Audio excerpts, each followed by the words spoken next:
कभी कभी कुछ घटनाएं इतनी चौंकाने वाली होती हैं कि दुनिया थम जाती है।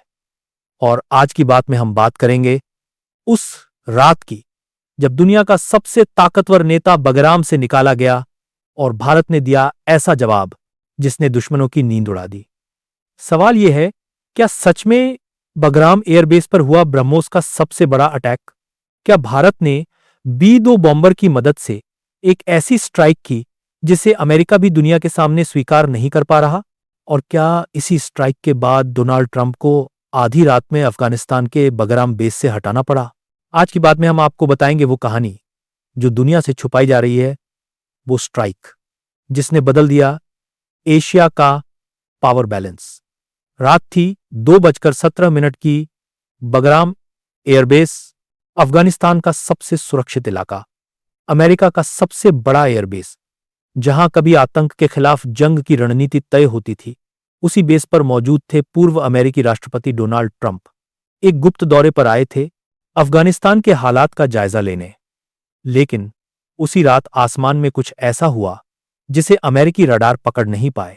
30 फीट की ऊंचाई पर उड़ रहा था भारत का अत्याधुनिक B-2 बॉम्बर और उसके नीचे से छोड़ा गया ब्रह्मोस सुपरसोनिक मिसाइल का नया वेरिएंट। यह हमला सीधा किसी देश के खिलाफ नहीं था, बल्कि एक संदेश था कि भारत अब किसी भी हमले का जवाब सीमाओं में नहीं देगा, बल्कि आतंक के अड्डों तक जाएगा, चाहे वो दुनिया के किसी कोने में क्यों ना हो। सवाल उठता है, आखिर भारत ने यह कदम क्यों उठाया? क्या हुआ था इससे पहले? जानकारी के मुताबिक 3 दिन पहले अफगानिस्तान के नंगरहार प्रांत में भारतीय दूतावास के पास आतंकी हमला हुआ था, जिसमें 2 भारतीय इंजीनियर मारे गए।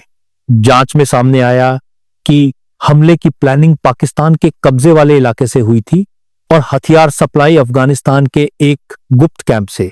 यह कैंप कौन चला रहा था?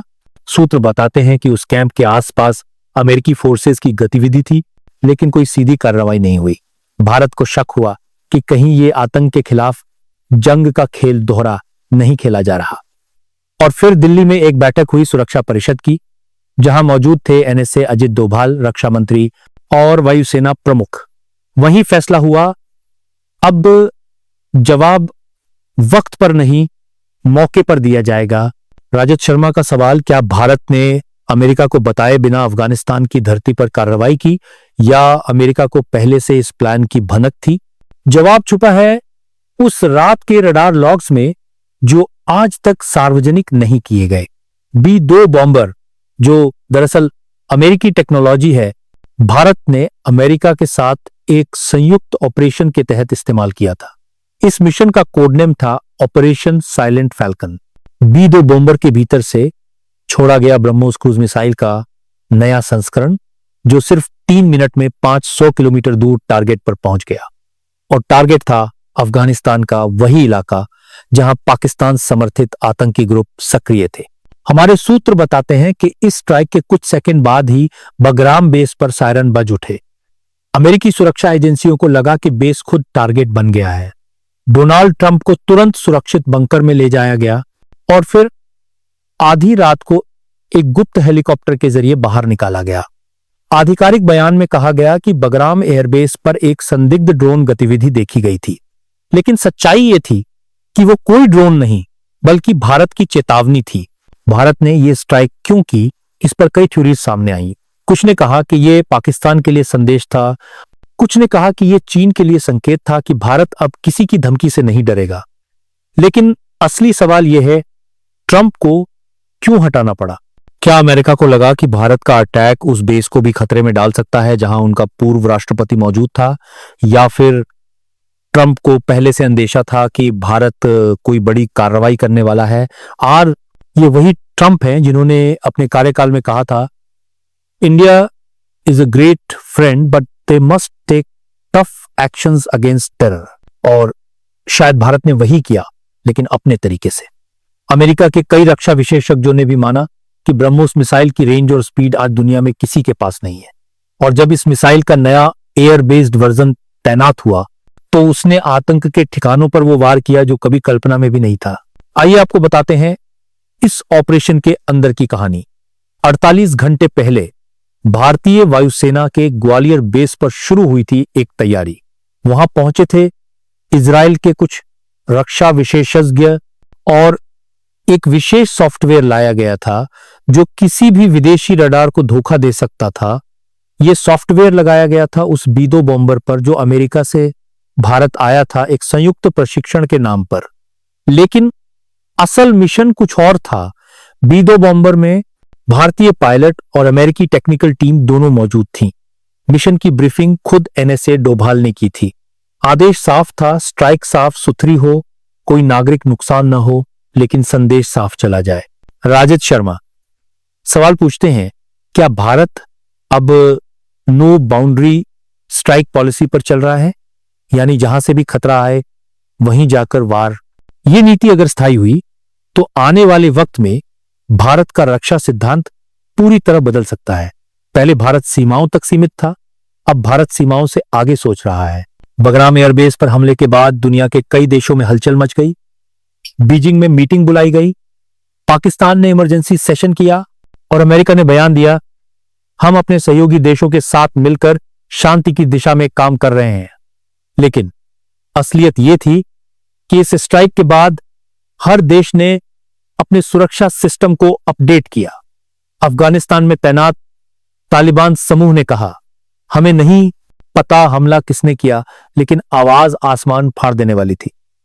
वहीं भारत ने चुप्पी साध ली, न कोई बयान, न कोई कवि है 2000 करे बातें, वो बुपन्नान दो बोलनामा, बस एक साइलेंट मैसेज। अब सवाल यह भी है कि क्या ट्रंप इस हमले के शिकार थे या गवाह, क्योंकि उनके काफिले को अचानक एयरबेस से हटाना कोई सामान्य सुरक्षा प्रक्रिया नहीं थी। हमारे सूत्रों के मुताबिक ट्रंप उस समय भारतीय राजदूत के साथ एक डिनर पर थे।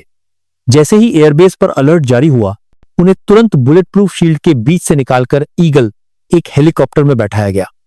15 मिनट में उन्हें काबुल से बाहर निकाल लिया गया। अमेरिकी मीडिया ने इसे रूटीन इवैक्यूएशन बताया, लेकिन अंदर की फाइलों में इसे क्रिटिकल एक्सट्रैक्शन कहा गया, यानी खतरा वास्तविक था। भारत की इस कार्रवाई ने न सिर्फ पाकिस्तान को संदेश दिया, बल्कि चीन को भी चेतावनी। अगर सीमा पार या समुद्र पार से भारत पर वार हुआ तो जवाब कहीं भी दिया जा सकता है। यही वजह थी कि इस स्ट्राइक के बाद भारतीय नौसेना ने हिंद महासागर में अपना सबसे बड़ा ड्रिल शुरू किया। इंज विक्रमादित्य, इंज विशाखापट्टनम और पनडुब्बी अरिहंत को अलर्ट मोड पर रखा गया। राजत शर्मा कहते हैं, आज भारत के पास वो ताकत है जो पहले सिर्फ महाशक्तियों के पास थी। बी-2 बॉम्बर जैसी स्टील्थ तकनीक का इस्तेमाल अगर भारत अमेरिका ने साथ में किया है तो इसका मतलब है कि दुनिया का पावर इक्वेशन अब बदल चुका है। अमेरिका को एहसास हो गया है कि दक्षिण एशिया में अब भारत ही स्थिरता का केंद्र है। लेकिन कहानी यहीं खत्म नहीं होती।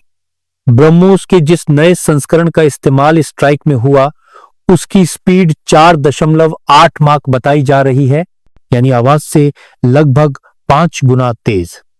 और खास बात यह, मिसाइल टेरेन हगिंग मोड में उड़ सकती है, यानी जमीन के इतने करीब कि रडार उसे पकड़ ना सके। यही वजह थी कि अमेरिका के सबसे एडवांस रडार भी ये नहीं जान पाए कि हमला किसने किया।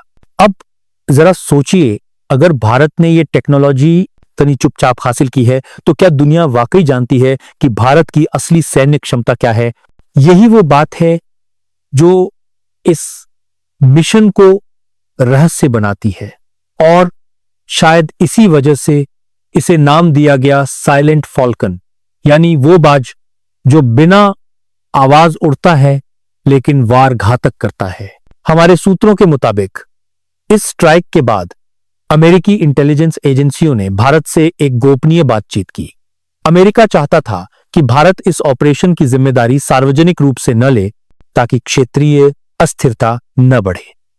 भारत ने हामी भर दी, लेकिन अंदर से एक नया अध्याय शुरू हो चुका था, ग्लोबल एक्टिव डिफेंस डॉक्ट्रिन, जिसके तहत भारत अब सीमाओं से परे जाकर आतंक के खिलाफ एक नई रणनीति पर काम करेगा।